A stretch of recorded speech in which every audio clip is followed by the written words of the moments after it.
Well, let's have a look at these clubs here now. I mean, this is just so fantastic to see this. Now, you can imagine, having played golf 72 years ago, what I was accustomed to, and gradually came along as change took place. And as Winston Churchill said, change is the price of survival. And this is what's happened in the game of golf. We've changed the clubs, we've changed the greens, we've changed the fairways, we've changed all grasses, we've changed, everything has been changed, and for the better. What's going to happen in the future? This is what many people are not realizing now. I said a man one day on British television would hit the ball 400 yards. They laughed at me. I'm telling you now, one day they'll hit it 500 yards. When you get a LeBron James come out here who has a flair for golf, he'll hit it 500 yards. But it's been great to see all this change, and what we see is on television all the time. But what about the people, the majority, who are the game? Not the pros, not us. The majority of the game are the old ladies, the old men, members of golf clubs that are playing today that keep the game going. Now, we've got to think about them. The moment of inertia, that means you've got to have some fat, some meat behind the club which gets the ball up in the air. What is the weakness with an elderly golfer? They can't get the ball in the air. That's why I'm so against golf architects that put bunkers in front of the greens, because the average member cannot hit the ball over the green and stop the ball. Put the trouble on the sides, guys. Don't put it in front of the greens, because remember who's the heart of the game. This is the 0211Z. Now look at this club. You can see it so very, very easily. Look, as I call it, and so people understand, the meat at the back of the club.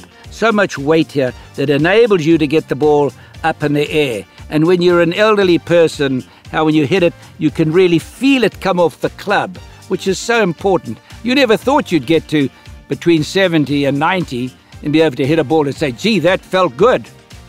Look at this. Now you can. All right, let's try this. Right, so now we're going to see how it gets.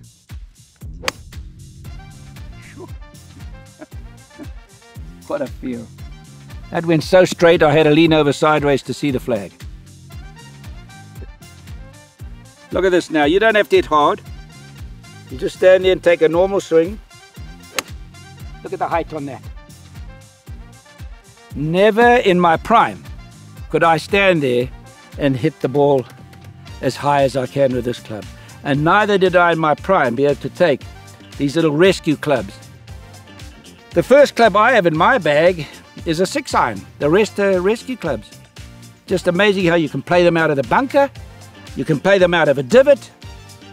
It's amazing. They are, what has happened is magic. It is, when you look at it from my point of view, who started 70 years ago, telling somebody today that it's magic, they can't quite grasp it to the extent that I can. But when you've played with junk and you come to peaches and cream, you notice the difference, unless you're a turkey. Okay, so now we have the driver for the higher handicap.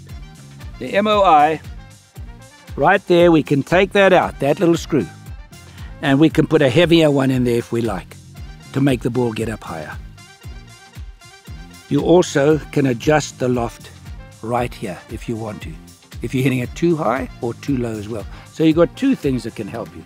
And also the way the club lies on the ground is important. You've got to find out, the club has always got to lie like that. That's too flat, which will make you cut more. That's too upright, which will make you draw more. So the right lie for you is absolutely essential, as the right shaft is the right, and the grip is important for you. If you've got tiny hands, you don't want to have fat grips. And if you've got big hands, you don't want to have thin grips. So the grip is very important as well. All these things make a difference. Now, let's see how this ball, how high this goes in the air. Look at that. My goodness me. Comes down like a butterfly with no feet. Look at that. Wow, man, that's so high. I'm going to tee this one low, and I guarantee you I can get this up in the air. Watch that. Low, My goodness me. That is a rainmaker, that. Thank you, Mr. PXG. I appreciate it.